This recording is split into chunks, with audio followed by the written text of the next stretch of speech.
Question number 6 देखिएगा। Question number 6 में कह रहा है give an example of continuous function which is not uniformly continuous.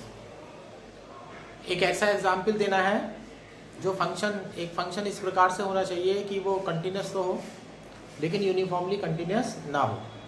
Question number 6 में ये कहा गया है। क्वेश्चन नंबर 11 में function of X is equal to 1/x दे रखा है जो कंटिन्यूस तो आएगा लेकिन यूनिफॉर्मली कंटिन्यूस नहीं आएगा।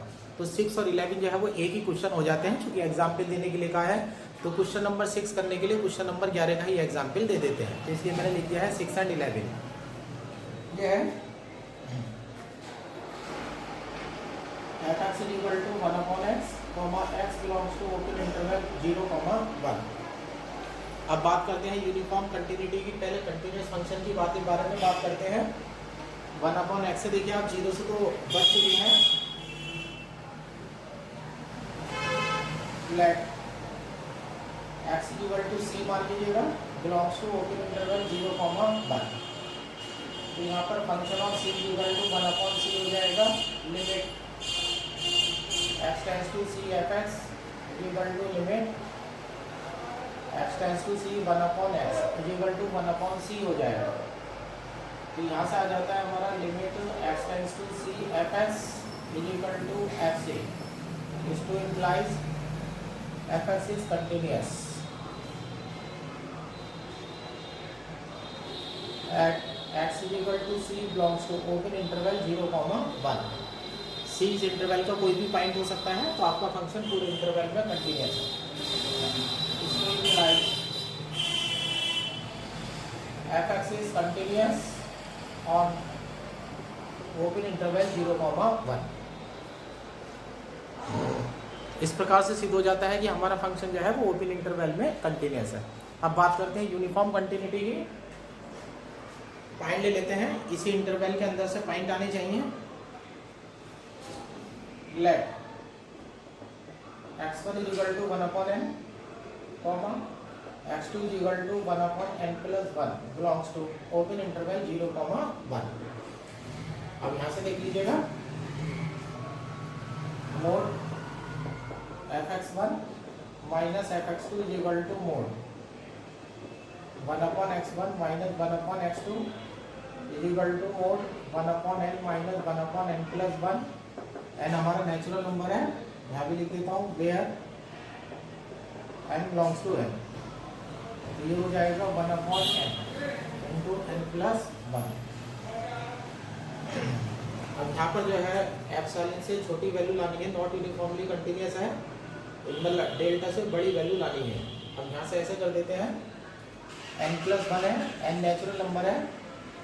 अब यहाँ ले देते हैं less than 1/n into n square डाल देते हैं। यहाँ पर बड़ी वैल्यू हटा ली गई है, छोटी वैल्यू डाल दी गई है। तो ये हो जाता है mode f(x1) minus f(x2) less than 1/n square. Equation number 1। चूंकि अगर मोड x1 माइनस x2 करते हैं ये आता है मोड 1/n, सॉरी यहाँ पर गलत हो गया है, f(x1) की वैल्यू में 1/x पड़ा हुआ है।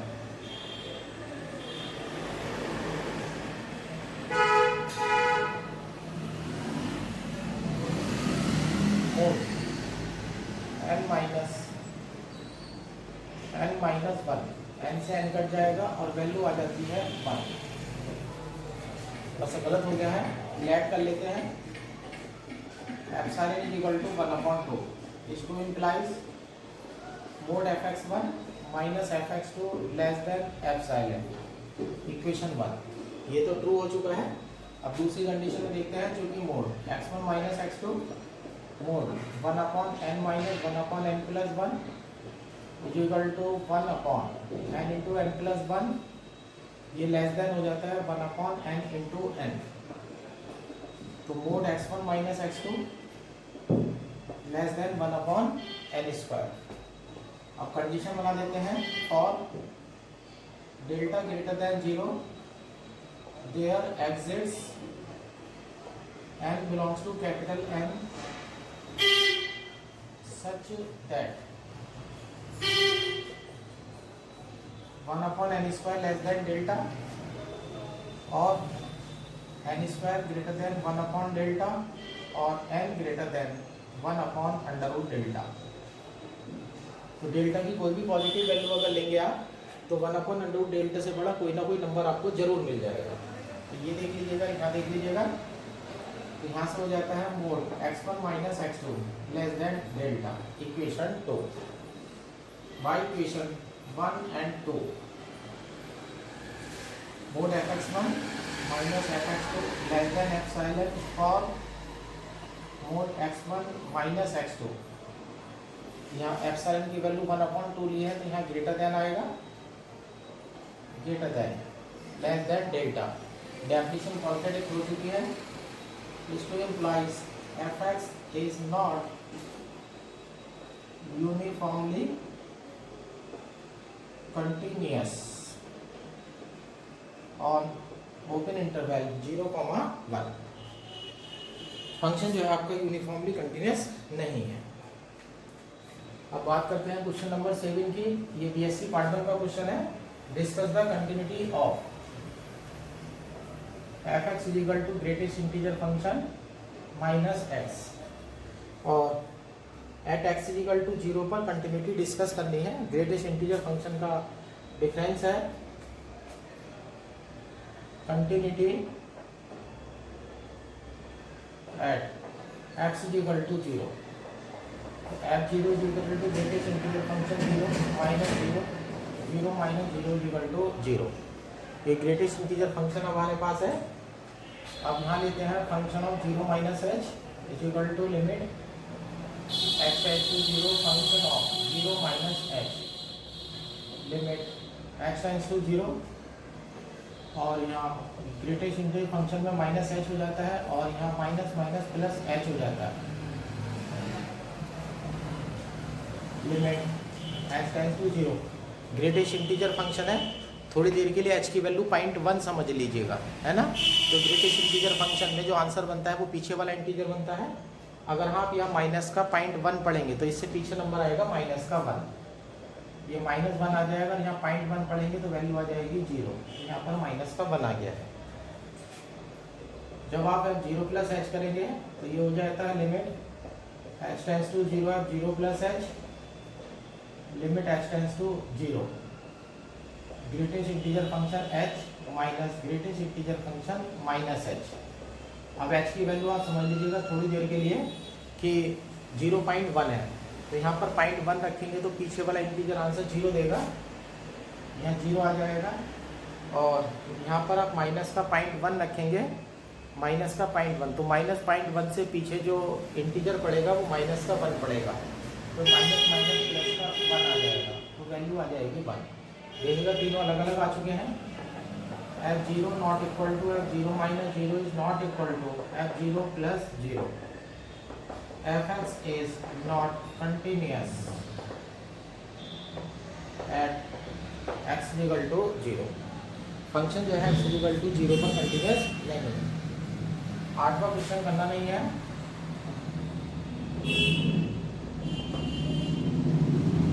8वां क्वेश्चन नहीं कर रहे हैं। 9वां पहले दिया जा चुका है, 10वां पहले दिया जा चुका है और 11वां भी जो है हो चुका है, 11वां भी हो चुका है। इस तरह से आपकी ये एक्सरसाइज जो है वो ख़त्म हो जाती है।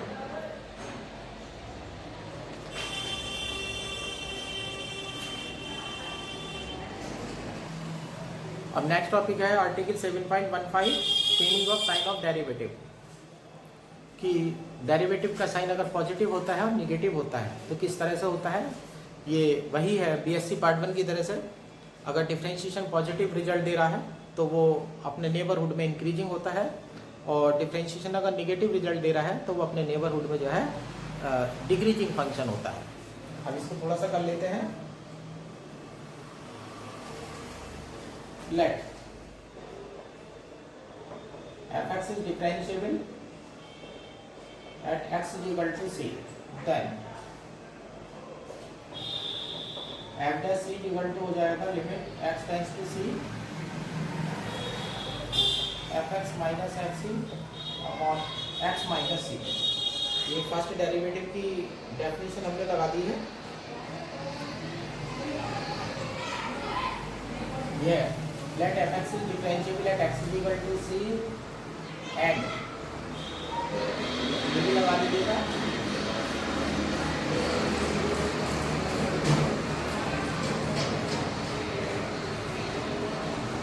और ये मान लीजिए कि एफ डैश सी बड़ा है 0 से, तो एफ डैश सी की वैल्यू हो गई है फर्स्ट प्रिंसिपल से, तो ये हो जाएगा ग्रेटर दैन 0। अब यहाँ मान करके चल रहे हैं कि डेरिवेटिव की जो वैल्यू है वो 0 से बड़ी है।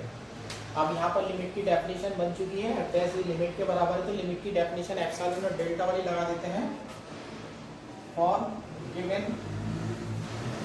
Epsilon greater than 0 here exists delta greater than 0 such that, अब ये लिमिट का मान है तो इनका डिफरेंस का मोड ले लीजिएगा, mod F x minus F C upon x minus C minus F dash C less than epsilon when mod X minus C less than delta. यहाँ पर लिमिट की डेफिनेशन हमने लगा दी है।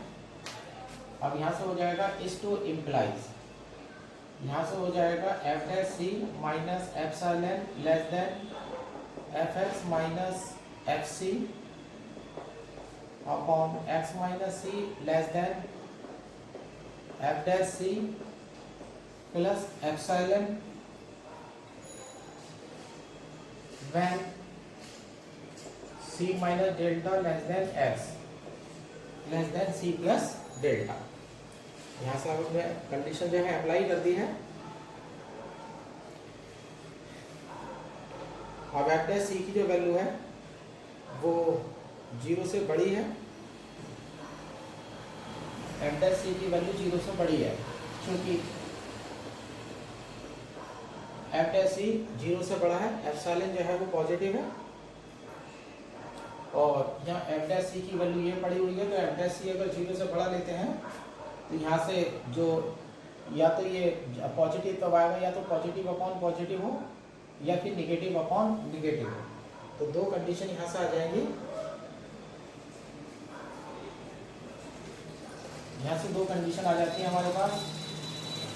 इसको implies F x greater than F C for, ये positive डाला है तो ये भी पॉजिटिव होना चाहिए, और एस ग्रेटर देन सी, और अब सी से आगे जाना है, यहाँ चले जाइएगा, X belongs to open interval C comma C plus delta. अब पॉजिटिव आने के लिए जरूरी होता है एक ये हो सकता है और एक माइनस अपॉन माइनस हो सकता है, ऊपर माइनस होगा नीचे माइनस होगा तब भी प्लस आ जाएगा। और f x less than F C for x less than c, अब सी से पीछे जाना है आपको, और x belongs to open interval c minus delta comma c. इस तरह से आपका रिजल्ट आ जाता है। अब यहाँ पर f x equal to x c है और यहाँ पर रिजल्ट आपका आ चुका है, ये दो रिजल्ट आ गए हैं। तो डेरिवेटिव अगर पॉजिटिव है तो एफ एक्स एफ सी से अगर बड़ा है तो सी से आप आगे इंटरवल में चले जाएंगे, और एफ एक्स एफ सी से बड़ा है तो इंटरवल में पीछे चले जाएंगे। सिमिलरली अब उल्टा रिजल्ट ले लीजिएगा, इफ एफ डैश सी 0 से छोटा है, अब एफ डैश सी अगर 0 से छोटा है तो अब यहाँ प्लस है तो ये माइनस होना चाहिए, यहाँ माइनस है तो ये प्लस होना चाहिए, तो यानी कि इन दोनों की कंडीशन आपस में पलट जाएगी। तो यहाँ से हो जाएगा f x greater than F C for x less than c, और x belongs to open interval c minus delta comma c। अब इस वाली लाइन से आ जाते हैं, f x greater than less than F C for s greater than c, और x belongs to c comma open interval c plus delta. तो इस प्रकार से देखिएगा दो रिजल्ट आपके आ चुके हैं। जब आप डेरिवेटिव को पॉजिटिव ले लेते हैं तो एफ एक्स एफ सी से बड़ा होगा, लेकिन वो काम होगा सी से आगे जा करके। एफ एक्स एफ सी से बड़ा होगा जब वो काम होगा सी से पीछे जा करके। अगर डेरिवेटिव नेगेटिव आ रहा है तो एफ एक्स एफ सी से बड़ा है तो एक्स की वैल्यू सी से पीछे बढ़ेगी, और एफ एक्स एफ सी से बड़ा है तो यहाँ एक्स की वैल्यू सी से आगे बढ़ेगी। तो सीधी सी बात है कि फंक्शन का सीधा सा कंक्लूजन इस थ्योरम का ये है कि अगर डेरिवेटिव की वैल्यू जीरो है, अगर डेरिवेटिव की वैल्यू जीरो है तो फंक्शन इंक्रीजिंग होगा। बड़ी वैल्यू रखने पर बड़ा आंसर आएगा, छोटी वैल्यू रखने पर छोटा आंसर आएगा। और डेरिवेटिव की वैल्यू अगर नेगेटिव है तो फंक्शन डिक्रीजिंग होगा। अब छोटी वैल्यू रखने पर बड़ा आंसर आएगा और बड़ी वैल्यू रखने पर छोटा आंसर आएगा। ये हो जाता है। अब इसमें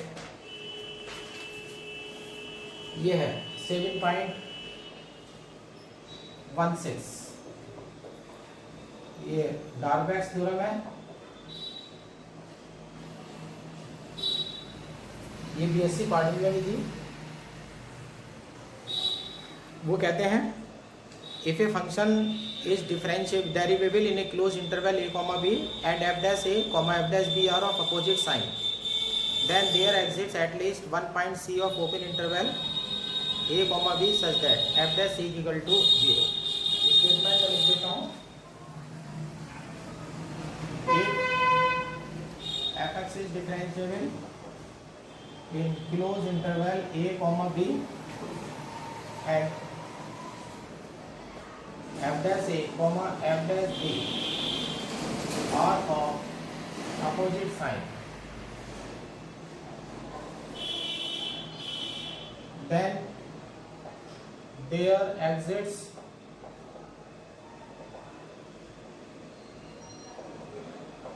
C belongs to open interval a, b such that f dash is equal to 0। Function close interval में अगर डिफरेंशिएबल है और इंटरवल के एंड पॉइंट्स पर आपके डेरिवेटिव की जो वैल्यू है वो अपोजिट साइन की आ रही है, तो थ्योरम कह रही है कि फंक्शन के डेरिवेटिव की वैल्यू ओपन इंटरवल के अंदर कहीं ना कहीं अवश्य ही जीरो होगी, क्योंकि जो डिफरेंशिएबल फंक्शन है वो पॉजिटिव से अगर नेगेटिव जा रहा है तो 100% वो कहीं ना कहीं जीरो से होता हुआ जरूर पास होगा। तो यानी कि इंटरवल के अंदर जो है कोई ना कोई पॉइंट जो है ऐसा जरूर होगा जहाँ पर डिफरेंशिएशन की वैल्यू जीरो हो जाएगी। ये डार्बैक्स थ्योरम बीएससी पार्टन में भी कराई गई थी, है ना। और डार्बैक्स थ्योरम जो है बीएससी पार्टन में कराई गई थी। अब हम इसका प्रूफ जो है करने वाले हैं। इसका प्रूफ करने के लिए हम कॉन्ट्रडिक्शन का सहारा लेंगे। सबसे पहले तो एफ डैश ए और एफ डैश बी जो है पॉजिटिव साइन के हैं, तो एक को मैं पॉजिटिव मान लेता हूँ और एक को नेगेटिव मान लेता हूँ। इस थ्योरम के अकॉर्डिंग चलता हूँ। Proof late f dash is greater than 0 and f dash b less than 0। f dash a और f dash b opposite sign के कहे गए हैं, तो f dash a को मैंने पॉजिटिव मान लिया है और f dash b को मैंने नेगेटिव मान लिया है। अब मैं अपनी डेफिनेशन लगा देता हूँ। For f dash a greater than 0 is to implies f x greater than f a, f x greater than f a for अब f x a से बढ़ा लिया है, डेरिवेटिव की वैल्यू पॉजिटिव है, डेरिवेटिव की वैल्यू पॉजिटिव है और f x से बड़ा है तो x की वैल्यू इससे आगे बढ़नी चाहिए। और x belongs to open interval a, a plus h, equation 1 for अब f dash b less than 0 है। अब f dash b की जो वैल्यू है वो 0 से छोटी हो रही है तो फंक्शन डिक्रीजिंग है। और अब मैं कहने वाला हूँ f x बड़ा है f b से, और अब मेरा f x जो है वो f b से बड़ा है, तो यानी कि x की वैल्यू जो है वो b से पीछे आएगी। और x belongs to open interval b, b minus h, b। तो जब मैंने f x f a से बढ़ा लिया तो मैं a से आगे चला गया, और डिफरेंशिएशन के नेगेटिव होने पर जब मैंने f x f b से बढ़ा लिया तो मेरी x की वैल्यू b से पीछे आ गई। तो इक्वेशन नंबर 1 में इंक्रीजिंग फंक्शन की डेफिनेशन है और इक्वेशन नंबर 2 में डिक्रीजिंग फंक्शन की डेफिनेशन है। ये हमारा 12th क्लास का रूल भी है। अब हम फंक्शन के बारे में बात करते हैं। सुप्रीमम लेने वाले हैं, चूंकि f x is differentiable in closed interval a, b is to implies f x is continuous in close interval A comma B. Each difference, कोई भी डिफरेंशिएबल फंक्शन है तो वो कंटिन्यूस होता ही होता है। अब कंटिन्यूस है तो पहली बार ही थ्योरम लगा देते हैं, वो बाउंडेड हो जाता है। इसको implies F x is bounded in close interval A comma b. और बाउंडनेस थ्योरम हो गई है कि फंक्शन अगर कंटिन्यूस है क्लोज इंटरवल में तो फंक्शन बाउंडेड भी होगा। बाउंडेड अगर है तो वो अपने सुप्रीम और इन्फीमम को एटलीस्ट इंटरवल के अंदर जरूर प्राप्त करेगा। अब ऐसे मान लेते हैं, अब मैं यहाँ सुप्रीमम लेकर के चल रहा हूँ, let capital M be the supremum of f x in close interval a b. अब सुप्रीमम जो है अपने इंटरवल में जरूर प्राप्त होता है, क्योंकि जो फंक्शन बाउंडेड होते हैं वो अपने बाउंड को इंटरवल में कम से कम एक बार अवश्य प्राप्त करते हैं। Let M be the supremum f x in close interval A comma b, then ऐसे मान लेते हैं एफ सी इक्वल टू मान लेते हैं M for C belongs to close interval A comma B. अब F C equal to M मान लिया हमने for C belongs to, C आएगा हमारा क्लोज इंटरवल ए कॉमा बी से। अब हमें प्रूव करके दिखाना है कि एफ डैश सी की वैल्यू 0 होगी। हमें प्रूव करके दिखाना है कि एफ डैश सी की वैल्यू 0 होगी, और एफ डैश सी की वैल्यू हम कॉन्ट्रडिक्शन का सारा लेने वाले हैं, 0 मत लीजिएगा। एक बार पॉजिटिव लीजिएगा तो इक्वेशन नंबर 1 जाकर के गड़बड़ कर देगी, एक बार निगेटिव लीजिएगा तो इक्वेशन नंबर 2 जाकर के गड़बड़ कर देगी। तब इक्वेशन नंबर 1 ग्रेटर देन 0 पे भी रिजल्ट गलत आ जाएगा, लेस देन 0 पे भी रिजल्ट गलत आ जाएगा। तो प्रूव हो जाएगा कि एफ डैश सी की वैल्यू जो है वो 0 के बराबर होनी चाहिए।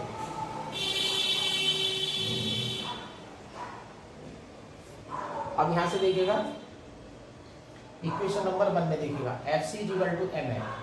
अब इक्वेशन नंबर 1 क्या कहती है, एफ एक्स की वैल्यू एफ ए से बड़ी है, तो एफ ए सबसे बड़ी वैल्यू नहीं हो सकता।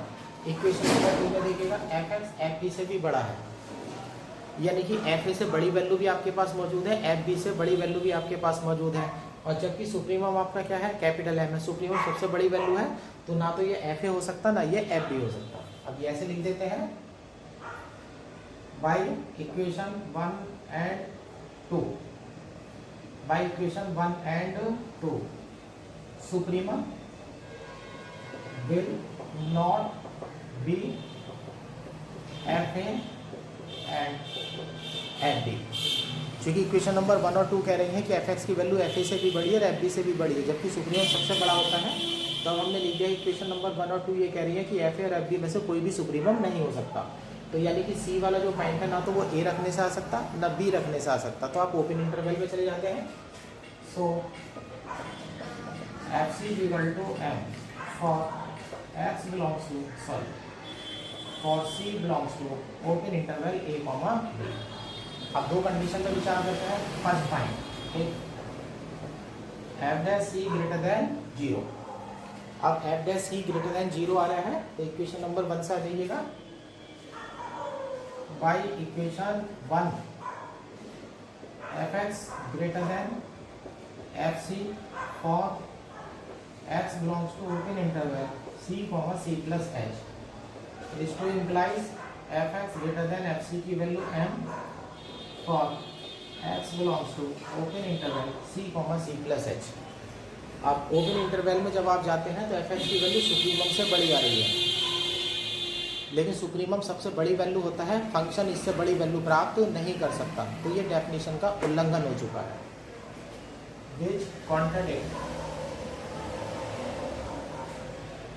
which contradict to that m is supremum। ये अपवाद हो जाता है कि m जो है वो सुप्रीमम है। सेकंड पॉइंट लेकर के चलिएगा, if f dash c less than 0 by equation 2। अब इसमें इक्वेशन नंबर 2 अप्लाई कर दीजिएगा और फिर दोबारा वो स्थिति प्राप्त हो जाएगी।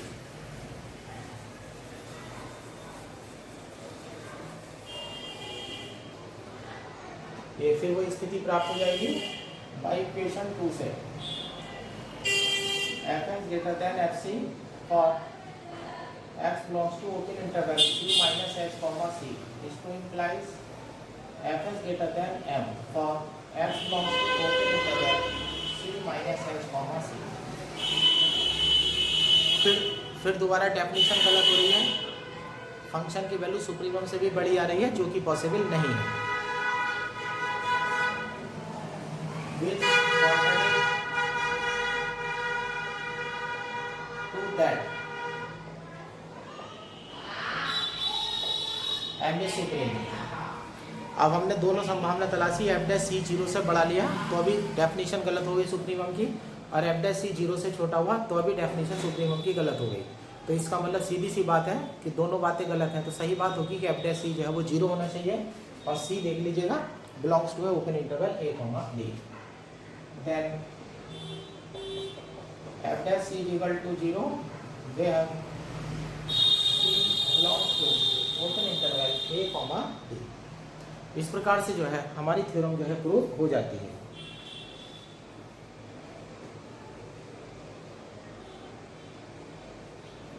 अब ये है, इसके नीचे क्वालिटी है ये, if f x is differentiable in close interval A comma b and f dash a is not equal to f dash b, then any number K lie between f dash A and f dash B such that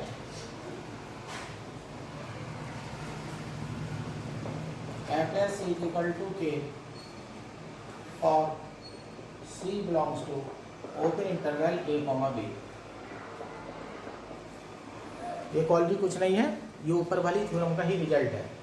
F x differentiable है, F dash ए और f dash B अगर बराबर नहीं है तो कोई number के F dash ए और एफ डैश बी के बीच में इस प्रकार से होगा कि एफ डैश सी की वैल्यू के हो जाएगी और सी जो है वो ओपन इंटरवल को बिलोंग्स करना चाहिए। अब ऊपर वाली थ्योरम ही ले लेते हैं। अब के प्रूव करना है, let phi x equal to ले लेते हैं एफ एक्स माइनस का के एक्स। एफ एक्स डिफरेंशिएबल है, के एक्स पॉलिनोमियल जो हमेशा डिफरेंशियल होता है। F x is differentiable in close interval A comma b and k x is polynomial. So phi x is differentiable in close interval A comma b. आपका phi x जो है वो close interval ए comma b में differentiable है।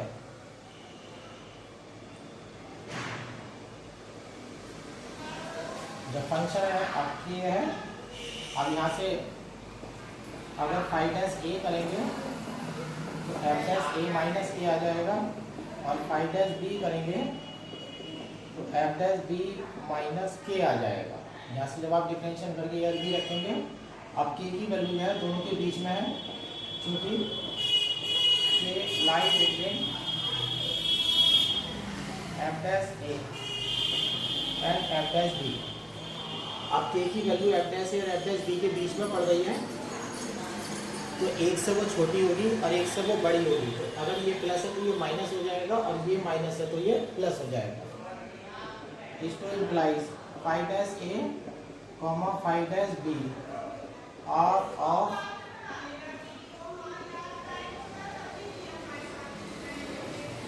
Phi dash a comma phi dash b are of opposite sign. तो जो phi dash ए है phi dash B है वो हमारे अपोजिट साइन के होंगे by Darboux's theorem.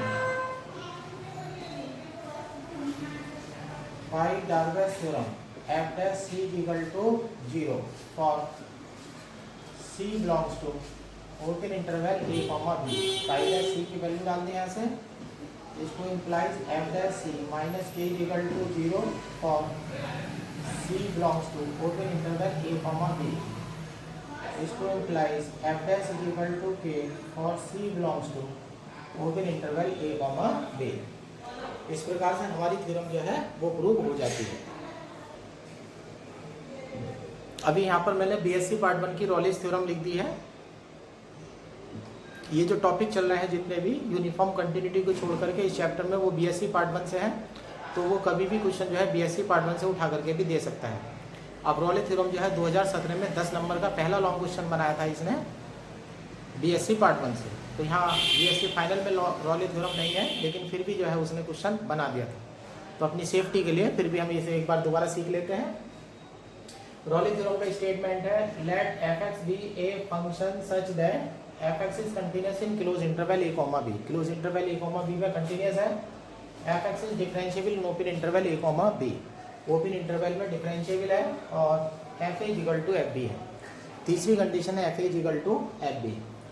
Then there exist c belongs to open interval a, b such that f' is equal to 0।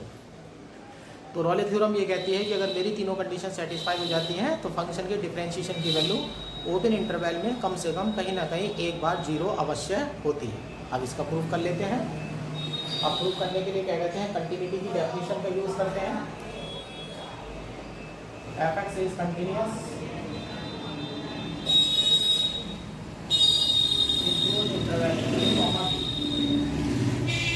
Continuous function है तो डिफरेंशिएबल होगा ही होगा, सॉरी गलत बोल गया, डिफरेंशिएबली बाउंडेड होगा ही होगा। बाउंडनेस थ्योरम लगा देते हैं।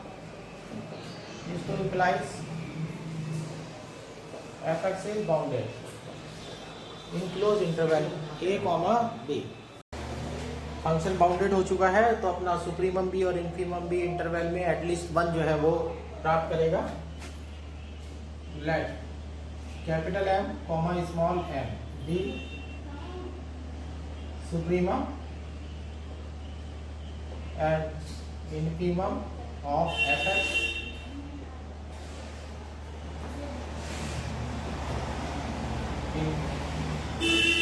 Close interval a, b। Supremum capital M हो गया है फंक्शन का और स्मॉल m जो है वो इन्फीमम हो गया है ना। अब देखिएगा पॉसिबिलिटी तलाशते हैं। अब यहाँ देखना है, जैसे आप या तो क्वेश्चन सुप्रीमम से कर लीजिएगा या क्वेश्चन इन्फीमम से कर लीजिएगा, दोनों में से किसी एक को आपको अटेंड करना पड़ेगा। अब हम जो क्वेश्चन कर रहे हैं वो सुप्रीमम से कर रहे हैं। अब कंडीशन देखिएगा, यहाँ पर f is equal to f b है तो कहीं ना कहीं तो मुझे सुप्रीमम मिलेगा। अब मैं ये मान लेता हूँ late f(c) equal to m। अब ये वही c है, ये वही c है जो रॉले की थ्योरम में बिलोंग्स टू कर रहा है ओपन इंटरवल a, b को। अब मैं ओपन इंटरवल में c को ले जाने वाला हूँ। अब f(c) इक्वल टू किसका है, कैपिटल M के है। f(c) इक्वल टू अगर कैपिटल M के है तो आप यहाँ से देखिएगा, यहाँ पर f इज इक्वल टू क्या है, f(b).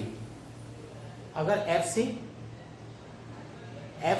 की वैल्यू f हो जाती है, f(c) की वैल्यू अगर f हो जाती है तो यहाँ पर f(b) के मान पे भी बराबर हो जाएगा। तो c की जो वैल्यू है सुप्रीमम जो है वो एटलीस्ट जो है मुझे असल में मुझे जाना है वो ओपन इंटरवल में जाना है, तो बल्कि इसमें late f(c) equal to m कर लेता हूँ।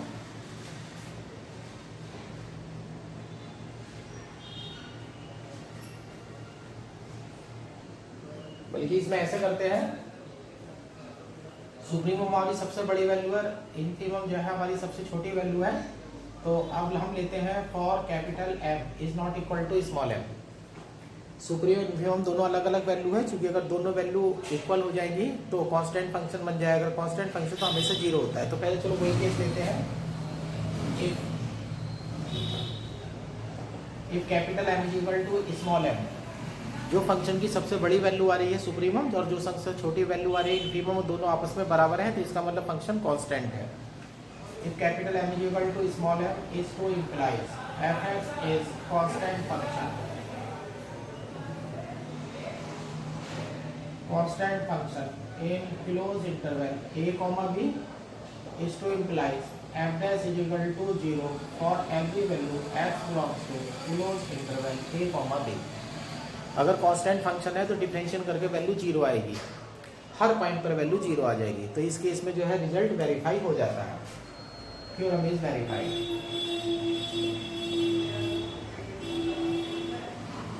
आप नॉर्मल कंडीशन लीजिएगा, if capital M is equal to small m is not equal to small m। Supremum और इन्फीमम जो है बराबर नहीं है, जैसा कि जनरल केस होता है। तो ऐसे केस में अगर कैपिटल एम एफ ए के बराबर हो जाएगा तो स्मॉल एम बराबर नहीं हो सकता, और स्मॉल एम बराबर हो जाएगा तो एफ कैपिटल एम बराबर नहीं हो सकता, या दोनों ही बराबर नहीं होंगे।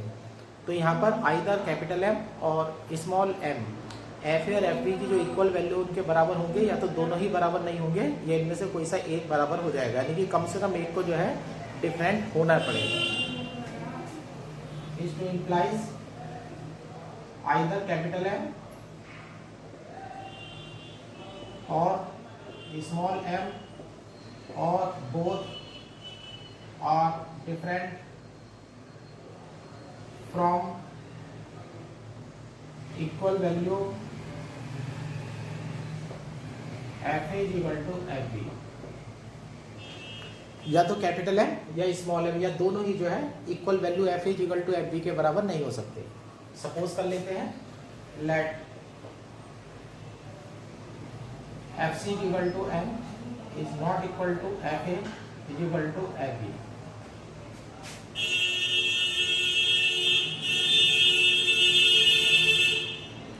अब हमने मान लिया है कि एफ सी की जो वैल्यू है वो एम आ रही है, एम एफ ए से नहीं मिल सकता, एफ बी से नहीं मिल सकता, लेकिन हमारे थ्योरम का स्टेटमेंट कहता है कि सुप्रीमम इंटरवल में जरूर प्राप्त होगा। तो ना तो वो ए पर मिल रहा है और ना वो बी पर मिल रहा है, तो इसका मतलब है सी जो है वो ओपन इंटरवल्स को बिलोंग्स करता है। इसको imply c belongs to open interval A comma b. इस प्रकार से सिद्ध हो जाता है कि सी जो है वो ओपन इंटरवल ए कॉमा बी को बिलोंग्स करेगा। अब मैं ये वाला क्वेश्चन अब ये वाला पॉइंट उठाता हूँ मैं, second point, F x differentiable है ओपन इंटरवल में, और सी मेरा ओपन इंटरवल का पॉइंट है। चूंकि f x is differentiable in open interval A comma b, this to implies f dash c exists. तो इस तरह से जो है एफ डैश सी जो है वो एक्सिस हो जाएगा। एफ डैश सी एक्सिस हो जाता है। अब यहाँ से दो वैल्यू लेने जा रहे हैं। डिफरेंशिएबल अगर होता है तो लेफ्ट हैंड डेरिवेटिव और राइट हैंड डेरिवेटिव जो है वो दोनों इक्वल होने चाहिए। अब ऐसे ले लेते हैं,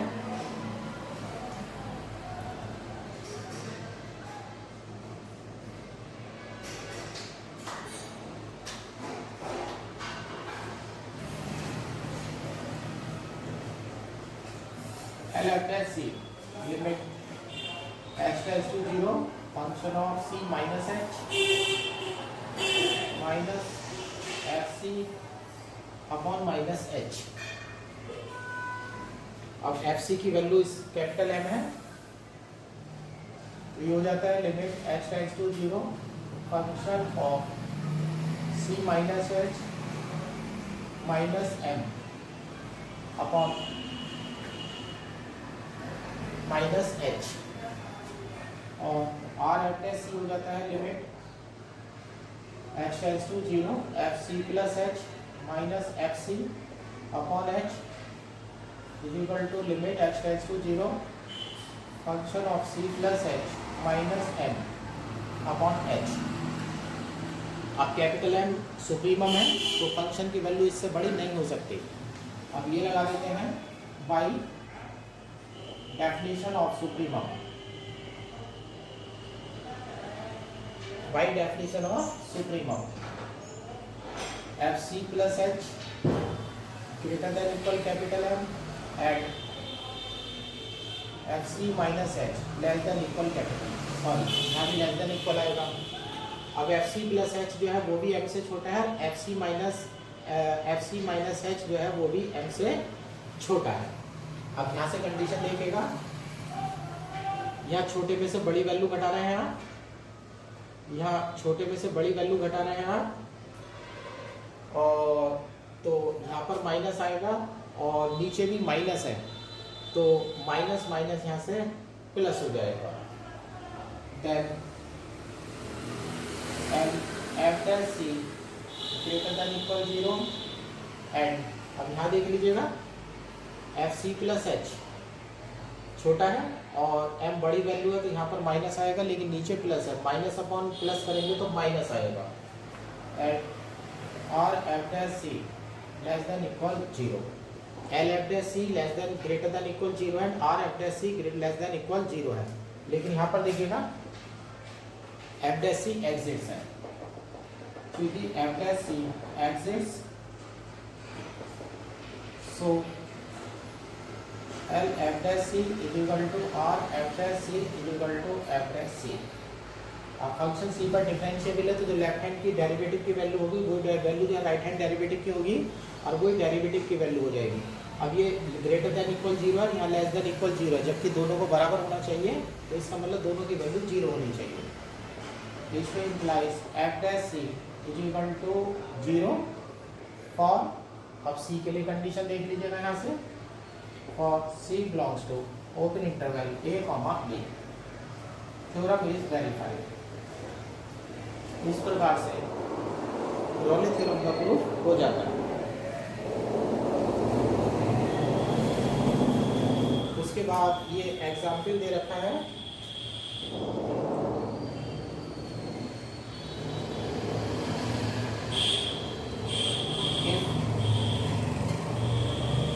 f x be differentiable at x is equal to c, then mod fx is also differentiable at x is equal to c if fc is not equal to 0। ये है show by means of an example, show by means of an example such that if fc is equal to 0, then f may be differentiable at x is equal to c, but mod fx is not differentiable at x is equal to c। अच्छा question है ये भी। अब इसमें हमसे कहा गया है कि कोई फंक्शन अगर c पर डिफरेंशिएबल है और एफ सी की वैल्यू 0 नहीं है तो फंक्शन का जो मोड है वो भी c पर डिफरेंशिएबल होगा। और फिर उसके बाद में कहा गया है कि एक एग्जाम्पल की सहायता से सिद्ध करके दिखाइएगा, एक एग्जाम्पल की सहायता से सिद्ध करके दिखाइएगा कि फंक्शन अगर आपका एफ सी की वैल्यू 0 हो जाती है, एफ सी की वैल्यू अगर 0 हो जाती है तो उसमें जो फंक्शन होगा वो डिफरेंशिएबल होगा, but mod F x is not differentiable at x is equal to c. Solution,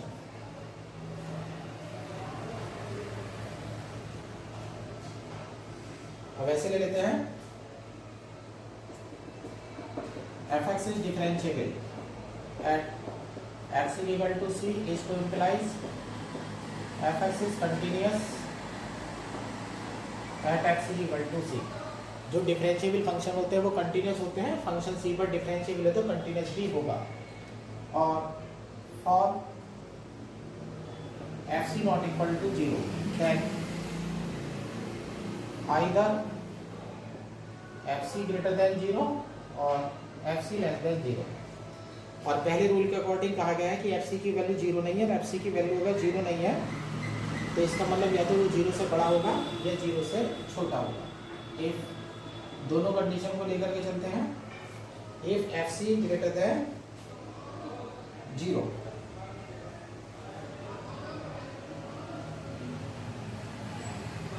if fc greater than 0, then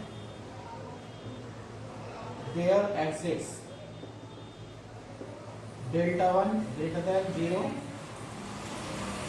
such that fx greater than 0 for every value x belongs to open interval c minus delta 1 comma c plus delta 1। ये open interval exist करेगा, F C 0 से बड़ा है तो delta 1 कोई ना कोई 0 से बड़ा इस प्रकार से होगा कि सी के नेबरहुड में, यानी कि सी माइनस डेल्टा 1 और सी प्लस डेल्टा 1 के बीच में जो फंक्शन की वैल्यू जो है वो 0 से बड़ी होगी। यहाँ पर प्रॉपर्टी यूज करने जा रहे हैं कि फंक्शन की वैल्यू अगर पॉजिटिव है एक पर्टिकुलर पॉइंट पर अगर फंक्शन की वैल्यू पॉजिटिव है तो उसके पड़ोस में कोई ना कोई छोटे से छोटा इंटरवल ऐसा जरूर होगा जहाँ पर फंक्शन पूरे में पॉजिटिव होगा। उसी तरह से निगेटिव के लिए चलते हैं। If fc less than 0 then there exists delta 2 greater than 0 such that fx less than equal 0 for every value x belongs to open interval c minus delta 2 comma c plus delta 2। यानी कि function अगर positive है, किसी point पर positive है तो उसके neighbourhood में भी वो पॉजिटिव होता है, और किसी पॉइंट पर अगर फंक्शन नेगेटिव है तो उसके नेबरहुड में वो नेगेटिव होता है। तो छोटा सा नेबरहुड हमने तलाश लिया है। अब यहाँ से देख लीजिएगा, fx की वैल्यू जो है वो 0 से बड़ी है तो पॉजिटिव वैल्यू है, तो मोड लेंगे तो पॉजिटिव आ जाएगा। फिर mod fx equal to fx से होगा for every value x belongs to open interval c minus delta 1 comma c plus delta 1।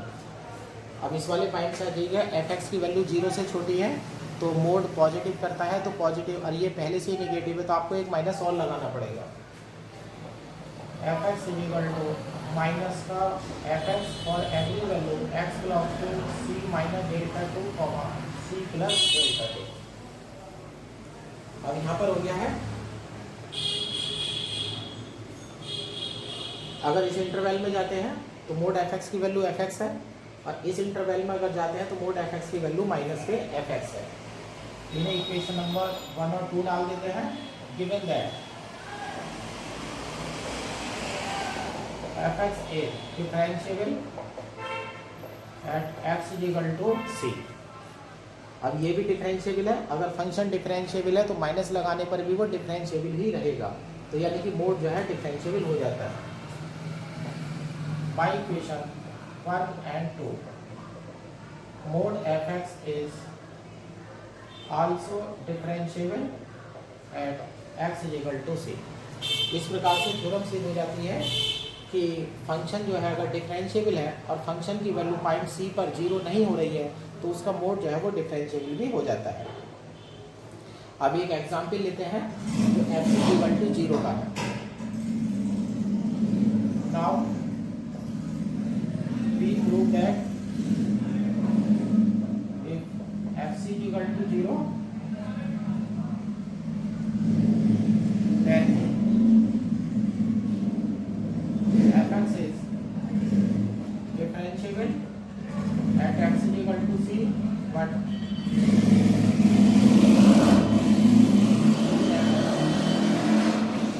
not differentiable at x is equal to c by means of an example। अब हम question के दूसरे part में आते हैं। अब हम प्रूव करके दिखाने वाले हैं कि fx की वैल्यू अगर fc की वैल्यू 0 हो जाती है तो फंक्शन अगर डिफरेंशिएबल है तो उसका मोड जरूरी नहीं है कि वो डिफरेंशिएबल हो। अब इसके लिए ऐसे कर लेते हैं, लेट fx इक्वल टू, सबसे सिंपल फंक्शन ले लीजिएगा x। अब यहाँ पर f0 की वैल्यू 0 हो जाएगी। अब यहाँ fc की वैल्यू 0 है तो यहाँ पर f0 की वैल्यू 0 हो जाएगी। Let fx equal to 0 then fx equal to 0 at x equal to 0। और fx इक्वल टू x एक पॉलिनोमियल है जिसे आप जानते हैं कि ये कंटीन्यूअस भी होता है, डिफरेंशिएबल भी होता है। fx is differentiable at x equal to 0। अब प्रूव करके दिखाएंगे कि इसका मोड अगर ले लेते हैं तो वो डिफरेंशिएबल नहीं होगा। अब लेट कर लीजिएगा phi x equal to mod fx, तो ये हो जाएगा मोड x। तो यहाँ से दो वैल्यू हो जाएंगी, एक हो जाएगा माइनस एक्स, एक एक्स लेस देन इक्वल 0, दूसरा x greater than equal 0। Minus x आ गया है, प्लस का एक्स आ गया है। अब 0 पर डिफरेंशिएबल नहीं होगा ये, अब अगर हम एल एफ डैश जीरो लेते हैं तो ये हो जाता है limit H tends to zero, sorry L five dash zero, five zero minus h, five zero upon minus H, limit H tends to zero. Five में वैल्यू डाल दीजिएगा यहाँ पर माइनस एच डालेंगे तो माइनस माइनस प्लस हो जाएगा, H minus zero upon minus H, value minus का माना जाती है। और आर फाइव डैश जीरो अगर आप करेंगे, ये बीएससी पार्टनर का क्वेश्चन अब कर रहे हैं, five zero plus h minus five zero upon h, limit H tends to zero, h minus zero upon h. अब वैल्यू 1 आ जाती है, दोनों वैल्यू अलग अलग आ रही है। तो L five dash zero is not equal to R five dash zero, is to implies five x is equal to mod F x is not differentiable at x is equal to zero. इस प्रकार से सिद्ध हो जाता है कि function की value अगर किसी पॉइंट पर जीरो आ रही है तो फंक्शन तो डिफरेंशिएबल होगा, लेकिन उसका जो मोड है वो जरूरी नहीं है कि डिफरेंशिएबल हो, यानी कि वो नॉट डिफरेंशिएबल भी हो सकता है। और ये वाला जो क्वेश्चन है प्रूव करने के लिए ये आपका 2016 में आया हुआ है। ये बीएससी, ये आप क्वेश्चन आप देखिएगा 11th क्लास से 12th क्लास से देखते आ रहे हैं, बल्कि 11th क्लास देखा, 11th में भी ये क्वेश्चन है, 12th में भी क्वेश्चन है, बीएससी पार्टनर में फिर आता है और बीएससी फाइनल में फिर आ गया। ये 2016 में जो है एग्जाम में आया था। अब एक एक्स्ट्रा क्वेश्चन है जो 2016 में आया था, ये बीएससी पार्ट 1 से इन्होंने क्वेश्चन दे दिया था, prove that x upon 1 plus x less than log 1 plus x less than x और एस ग्रेटर देन जीरो। ये क्वेश्चन बीएससी पार्ट 1 का है और 12th क्लास में भी ये क्वेश्चन है। इंक्रीजिंग डिक्रीजिंग में जाकर के हम इस क्वेश्चन को करने वाले हैं। क्वेश्चन को दो पार्ट में करेंगे, एक बार फर्स्ट और सेकंड टर्म ले लेंगे और एक बार सेकंड और थर्ड टर्म ले लेंगे। ऐसे भी लेते हैं, let F x is equal to लीजिएगा x upon 1 plus x minus log 1 plus x, differentiation कर दीजिएगा।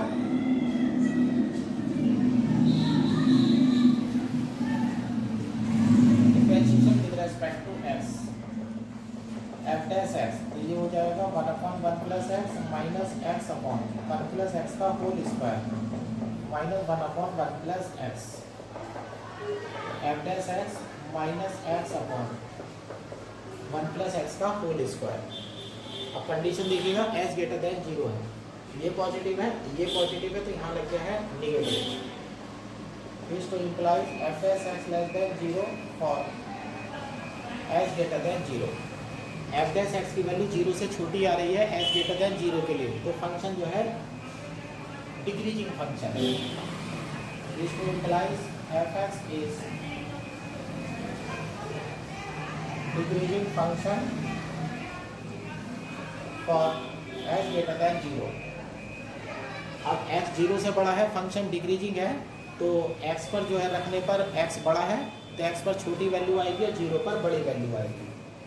इसको implies F x less than F zero, इसको इम्प्लाइज एफ एक्स उठा लीजिएगा x upon 1 plus x minus log 1 plus x less then, अब यहाँ आपके आगे जीरो पड़ा हुआ है, यहाँ देखिएगा 0 upon 1 plus zero minus log 1 plus zero, इसको इम्प्लाइज ये जीरो हो जाएगा x upon 1 plus x minus log 1 plus x less than zero, इसको implies x upon 1 plus x less than log 1 plus x. Question number 1 first और second term लेकर के आपने question करा है, अब सेकंड और थर्ड टर्म लेकर के करिएगा।